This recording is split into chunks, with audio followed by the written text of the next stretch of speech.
বাটা মাছ কত করে? 200 টাকা কিলো। 250 টাকা, তাহলে 250 দিয়ে দাও। নাও। সবাই কেমন আছো? আশা করি সবাই খুব ভালো আছো, আর আমরাও ভালো আছি। তো এখন আমি রেডি হয়ে নিয়েছি, আর এখন 8টা বাজতে ওই 3 মিনিট মতো বাকি। তো এখন আমরা যাচ্ছি হচ্ছে গিয়ে, আমি আর দিদি যাচ্ছে হচ্ছে বাজারে। তো রাতে রান্নাবান্না হয়ে গেছে, আর মামামকে কিছুটা হোমওয়ার্ক করিয়ে নিয়েছি, আরও মানে পড়া একটু বাকি রয়েছে। তো এসে বাদ বাকি পড়াটা করাবো। তো দিদির বড় মেয়ে আর আমার মেয়ে বাড়িতেই থাকবে। আর এখন আমি রেডি হয়ে গেছি, শুধু সোয়েটারটা পরা বাকি রয়েছে। দিদি যখন নিচে নামবে তখন আর কি সোয়েটারটা পরে একবারে বেরোবো। তো ভাবলাম চলো আজকেও আমার সাথে করে তোমাদেরকে আমাদের এই বাজার থেকে ঘুরিয়ে নিয়ে আসি। বাজারে এসে প্রথমে দুজনে মিলে ফুচকা দিয়ে পেট পুজোটা করে নিলাম। ম্যাক্সিমাম সময় আমরা আর কি বাজার টাজার করে বাড়ি যাওয়ার পথে ফুচকাটা খাই, কিন্তু আজকে বাজার করার আগেই ফুচকা খেয়ে নিয়েছি। যেহেতু দুজনে মিলেই বাজার করবো, দুজনের হাতে বাজারে ব্যাগ থাকবে, তো পরে ফুচকা খেতে গেলে একটু প্রবলেম হয়ে যাবে, যার কারণে আগে ফুচকাটা খেয়ে নিয়েছি। আর সেই লাস্ট বাজারে এসেছিলাম সেদিন দিদি আর আমি ফুচকা খেয়েছি, আর আজকে ফুচকা খেলাম না। এখন ফুচকা খাওয়ার পরিমাণটা একটু কমে গেছে আমাদের। যাই হোক, বাজারে এসেই দেখলাম এই দোকানে বেশ ভালো মাছ রয়েছে, আর আমার অনেক দিন ধরেই খুব বাটা মাছ খেতে ইচ্ছা করছে, আর বাটা মাছটাও দেখলাম এই দোকানে বেশ ফ্রেশ রয়েছে। তো ভাবলাম বাটা মাছটা নিয়ে নিই। তো দিদি বললো আগে মাছটা নিস না, আগে সবজি বাজার করে আসি, তারপরে মাছটা বাড়িতে যাওয়ার সময় নিয়ে নিস। দিদির কথা মতন মাছটা না নিয়ে তো যাচ্ছি সবজি বাজার করতে ঠিকই, কিন্তু আমার মনে মনে বাটা মাছের জন্য হচ্ছে টেনশন, তার কারণ অনেক দিন ধরে আমার খুব বাটা মাছ খেতে ইচ্ছা করছে। তো আজকে পেয়েছিও ভালো টাটকা ফ্রেশ বাটা মাছ। তো আমি ভাবছি সবজি বাজার করে আসার পরে যদি মাছটা না পাই তাহলে কি হবে, কারণ আজকে না বাজারে সেরকম একটা মাছের দোকান বসেনি, আর সবজি বাজারের দোকানও বসেনি। তো আমি তাই ভাবছিলাম যে এত ভালো মাছ বেশিক্ষণ হয়তো থাকবে না। অন্য অন্য দিনের তুলনায় আজকে সবজি দোকান মাছের দোকান কম বসেছে, তার সাথে সাথে লোকজনের ভিড়টাও কম, কারণ আমাদের এই বাজারে সবসময় বেশ ভালো ভিড় থাকে আর দোকানপাটও খুব বসে। আগে তোমাদের সাথে যে বাজারের ভিডিওটা শেয়ার করেছে, যে ওই ভিডিওটা তোমরা যারা দেখেছো তাহলে বুঝতে পারবে যে আজকে কতটা বাজার ফাঁকা। মূলো 520।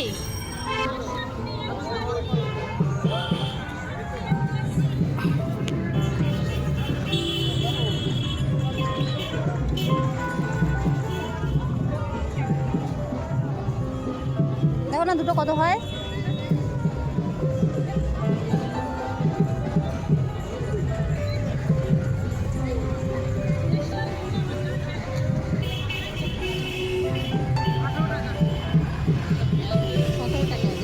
আঠারো না 17। শীতকালের সময় সবজি বাজার করতে আসতে আমার খুব ভালো লাগে, তার কারণ সবজি দোকানগুলোতে ঢুকলেই মনটা ভালো হয়ে যায়। এত কালারফুল সবজি টবজি নিয়ে বসে বা ওঠে এই সময়, যে এমনি এমনি মনটা তখন ভালো লাগে। তো যাই হোক, আজকে বাড়ি থেকে প্ল্যান করে এসেছিলাম যে টমেটো আর হচ্ছে গিয়ে মাছ নেব, কিন্তু বাজারে এসে মানে নিজের প্রিয় জিনিসগুলো যখন দেখি তখন কি সেগুলো না নিয়ে থাকা যায় বলো। ওই 1-2 করতে করতে বেশ অনেকগুলো বাজার আমার নেওয়া হয়ে গেছে। আজ হচ্ছে ডিসেম্বর মাসের 15 তারিখ। প্রত্যেক বছর এই সময় দিয়ে মোটামুটি সবজি দোকানগুলোতে ফুলকপি, বিট, গাজর, মটরশুঁটির সেল চলে, কিন্তু এবছর এখনও পর্যন্ত কারোর কোনো সেলের নাম নেই, মানে সবাই এখনও পর্যন্ত ভিআইপি লিস্টে রয়েছে। যাই হোক, আজ ভাবলাম একটু গাছ পাকা টমেটো নেবো, কারণ শীতের রাতে গরম গরম ভাতের সাথে বেগুন পোড়া টমেটো পোড়া মাখা দিয়ে ভাত খেতে খুব ভালো লাগে। আর গাছ পাকা টমেটো হলে বেশি ভালো হয়, কিন্তু 2-3 দোকান ঘুরে গাছ পাকা টমেটো পেলাম না। আর এই টমেটোগুলো খারাপ হয় না, মোটামুটি ভালো হয়, তবে গাছ পাকা টমেটোর একটা আলাদাই স্বাদ। এই দোকান দিয়ে নিলাম টমেটো, মটরশুঁটি আর কারি পাতা। তবে কারি পাতা আমরা কোনো তরকারিতেই খাই না, যা খাওয়া হয় ওই চিড়ে ভাজার সাথে দিয়েই খাওয়া। চিড়ে ভাজাতে আবার একটু কারি পাতা দিলে চিড়ে ভাজাটার টেস্ট একটু বেশি ভালো লাগে। আমার 500 দেবে শশা।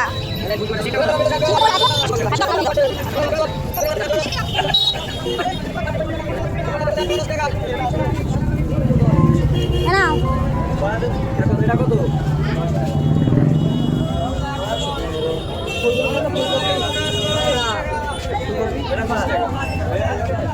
এই দোকানে এসছে দিদি, এখান থেকে আলু আর পেঁয়াজ নেবে।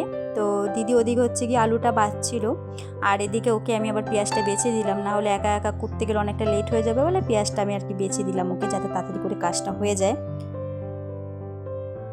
এরপর আমরা চলে এসেছি মাছের দোকানে। এখান থেকে ভাবছিলাম যে ছোট চিংড়ি নেব, কিন্তু এসে দেখছি যে চিংড়ি মাছ একেবারেই নেই, মানে আজকে কোনো মাছের দোকানে ছোট চিংড়িটা রাখিনি। আর তাছাড়াও অন্য অন্য মাছের অপশনও আজকে অনেক কম। মানে রুই কাতলা বাটা এগুলোই ছিল, আর ট্যাংরা কিছু ছিল। তো এই দোকানে যে বাটা মাছগুলো রয়েছে এগুলো বড্ড ছোট, তাই আর কি এখান থেকে নেব না, আগে যে দোকান থেকে দেখেছি ওখান থেকে পেলে নেব।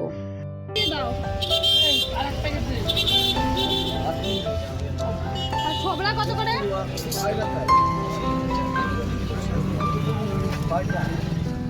বাজার থেকে বাড়িতে চলে এসেছি, আর কি কি বাজার করে নিয়ে এসেছি চলো তোমাদেরকে দেখাই। তো আজকে বাজার করার সময় না বাজার করা ব্যাগটা সাথে করে নিয়ে যাইনি, আর এই পলিথিনে করে করে বাজারগুলো নিয়ে আসতে হয়েছে। আর এই পলিথিনে বাজার করার বিষয়টা আমার বরের খুব অপছন্দের।